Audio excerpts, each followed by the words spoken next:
자, 유시민 이야기 좀 하겠는데요. 그 전에 제가 이자들이 지금 공수처를 통과시키려면 선거법 개정을 해서 연동형 비례대표제를 해줘야 되는데, 그런데 연동형 비례대표제에 지역구가 28개가 없어지니까 민주당 안에도 반대하는 사람 있어요.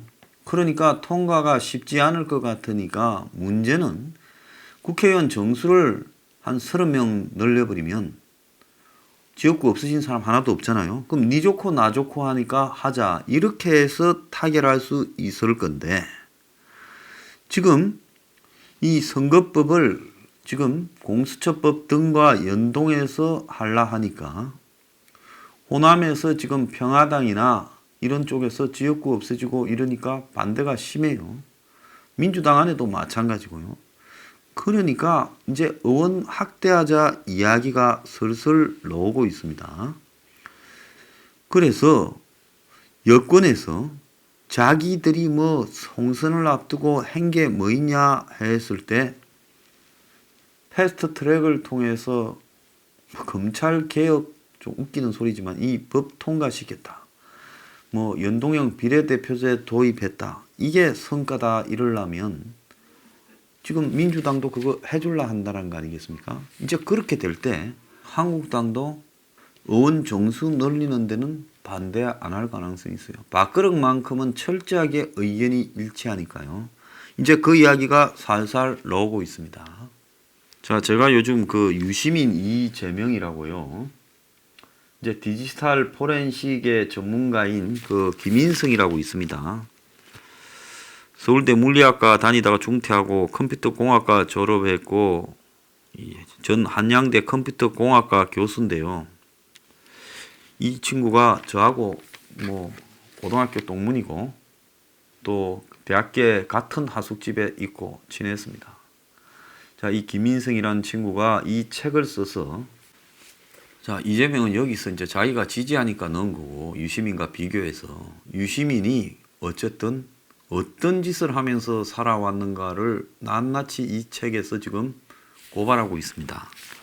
근데 유시민이 이 조국 국면에서 좀 광분을 해서 여러 가지 무리수를 두다가 이제 조국 국면이 사실상 끝날 무렵에 큰 실수를 했죠. 그 직전에 김경록이를 등장시켰을 때도 좀 이상하게 보였는데, 그러니까 세상에 이 미쳐서 춤을 출 때는 적당히 다 그냥 고마해라 하기 전에 끝내야지, 계속 잘한다고 춤추다가는 지금 언젠가는 추락하게 돼 있다는 겁니다. 지금 자기 방송에 출연했던 그 한 기자라는 사람이 그야말로 이상한 소리를 했죠. 자, 검찰이 여자 기자 좋아해서 설설 분다고, 그래서 마치 KBS 기자한테 검찰이 여 기자한테 내용을 많이 이야기한 것처럼 일종의 성희롱 발언을 했습니다. 그래서 KBS 기자협회는 유시민의 경악스러운 성희롱 책임지는 자세를 보이고 상처가 얼마나 커졌는지 모른다, 이렇게 말을 했고, 카메라 켰을 때도 그런데 껐을 때는 어떤 정도의 이야기를 하겠냐, 의용지식인을 자처했다지만은 네가 마지막으로 양심이나 있는지 한번 지켜보겠다, 이렇게 말을 했습니다.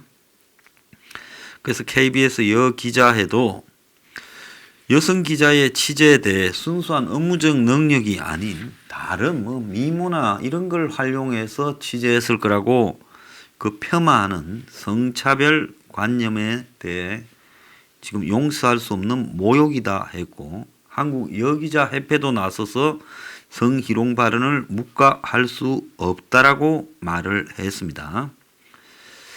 자, 이 생방송에 기자 출신 한 패널이 검사들이 KBS의 모 기자를 좋아해 수사 내용을 술술술 흘렸다고 하자, 다른 패널이 좋아한다라는 것은 그냥 좋아한다라는 것이냐, 이렇게 말하니까 검사가 다른 마음을 갖고 있었는지는 모르겠고 친밀한 관계가 있었다는 거다, 이러면서 기자 실명까지도 거론했대요. 자, 나중에 좀 시끄러워지겠다 하니 해당 장면 삭제하고 이 사과한다고 입장을 밝혔지만은 지금 이 사태가 가라앉지 않고 있습니다.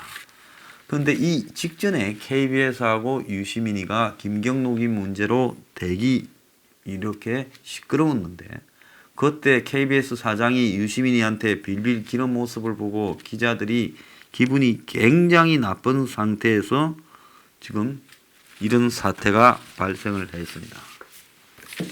자, 이 책 인승씨의 유시민, 이재명 이 책을 보면요.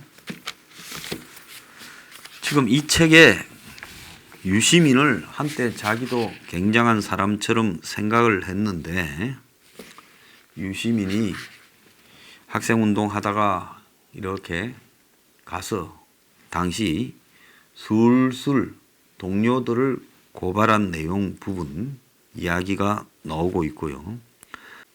국참당의 8억 빚을 끝내 정리 안 하고 통진당으로 갖고 와서 나중에 자기는 정치 안 한다고 빠져버리면서 통진당의 당원들이 그 빚을 다 갚았다. 물론 우리가 뭐 이석기 종북이라고 비판을 했지만은 통진당의 경선 부정에 대해서 쌍방 두 진영 간의 싸움이 붙어서 자기한테 의뢰가 와서 한국에 몇 안 되는 포렌식 전문가로서 해보니 전부 경선 조장을 한 것이 유시민이었다. 그렇게까지 해놓고 그걸 마치 자기들이 아니라 이석기파에서 한 것처럼 다 뒤집어 세웠다. 자기가 그 법정에서 증언까지 다 했어요. 전문가로서요. 자, 유시민이가 마약한 조카 문제에 대해서 철저하게 지금 외면했다. 입을 다물고요. 마치 그런 일이 없었냐. 자, 책임져야 되는 거 아니냐. 그리고 이 드루킹 문제를 보면 결국은 친문들이 무시무시한 언론 통제를 하다가 발생한 사건이고 결국은 친문이 쓰고 버린 용역 깡패고 친문은 부정선거 집단이다. 그래서 김경수부터 유시민까지 다 똑같은 족속들이고 한마디로 포탈도 마찬가지다. 드루킹은 이들에 의해서 불법 선거나 불법 여론 조작에 동원됐다가 버려진 것이고 그나마 양심이 좀 있는 노회찬은 죽었다. 이런 이야기가 여기 쭉 나오고 있습니다.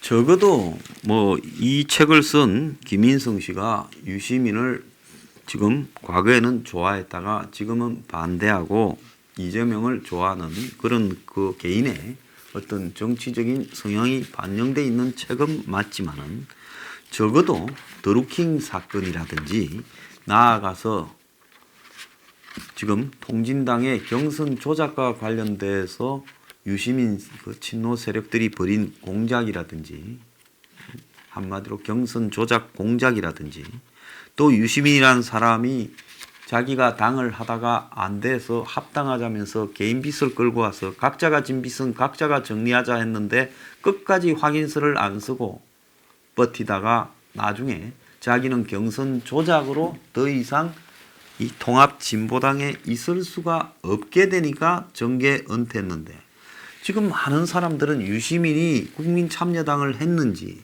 통합진보당을 들어갔는지 들어가서 어떤 문제로 갑자기 이제 정계 은퇴한다고 빠져버렸는지에 대해서 제대로 아는 사람이 없어요. 그때만 알지. 그러니까 정치 전문가나 일부 이해관계자들만 아는 거고 언론들도 또 이런 류의 사람에 대해서는 철저히 침묵을 합니다.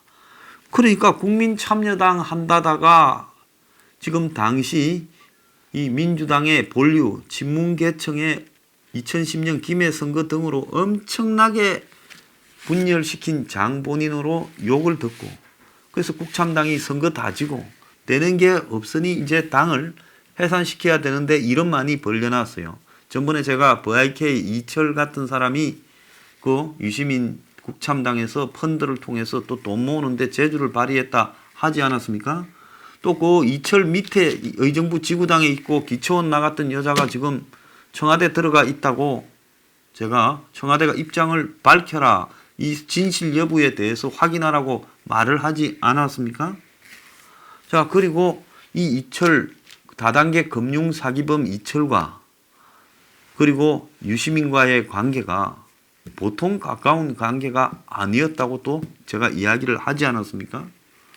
자, 그렇다면 유시민은 그 이후의 정치 행보에서 자중을 해도 시원찮을 건데 또 통합진보당과 합치자고 들어가가지고 그 통합진보당 안에서 2012년 총선을 앞두고 이제 경선을 하는데 전자투표 하자 해놓고는 그 경선에서 또 경선 조작을 갖다가 집중적으로 유시민 계열들이 다 해서 그걸 통진당 주사파 계열들이 한 것처럼 뒤집어 세우려다가 그게 이제 이 김인성 씨의 포렌식으로 다 드러나서 그래서 정계 은퇴까지 하게 되었다. 그리고 유시민이 학생운동하다가 잡혀가서 지금 심재철에게 뭐 덮어세운 누가 뿌렸느냐 하는 논란에서도 유시민이 책임이다. 그런 부분들을 이야기를 하고 있습니다. 그리고 집안에 누나 유시춘이는 아들이 마약을 하다가 지금 그렇게 되었음에도 불구하고 아직 EBS 이사장을 그대로 하고 있습니다. 대단한 집 아닙니까? 유시민은요. 지금 이 부분에 대해서 올 3월 달에 이게 그렇게 시끄러워져서 그야말로 어떻게 아들이 마약 전력이 있고 마약으로 구속됐는데 EBS 이사장을 할 수 있느냐 이런 부분인데 그럼에도 불구하고 지금까지도 유시춘은 지금 EBS 이사장을 하고 있습니다. 그래서 오늘 과학기술정보방송통신위 국회 과방이라고 부르는 국정감사에서 유시민과 유시춘에 대한 한국당의 집중 공세가 이어질 거다. 자, 그런 이야기가 나오고 있습니다. 그래서 아들이 마약을 이렇게 해서 그렇게 세상이 시끄러웠는데 어떻게 아직까지 지금 유시춘이 하고 있느냐. 또 유시민은 지금 KBS하고 관련해서 지금 김경록 사태부터 이번에 여기자 문제까지 이렇게 무리를 빚었는데 KBS 사장은 유시민 편에 서서 회사를 탄압했다. 이런 문제들이 지금 문제가 제기될 거라고 보입니다. 근데 얼마 전에 EBS 유시춘은 이사장 유시춘 이사장 이래야 될 건데 그냥 이름 빼고 EBS 이사장 이렇게 기사가 나옵니다. 한국당은 이후에 유시춘의 그 EBS 이사장 선임 무효 소송을 냈는데 선거할 때 꽃할배 유세단이라고 하면서 선거 유세를 하고 다닌 사람이 이 공영방송에 지금 어떻게 있을 수 있냐 이랬는데 이 각하가 돼버렸답니다. 소송이.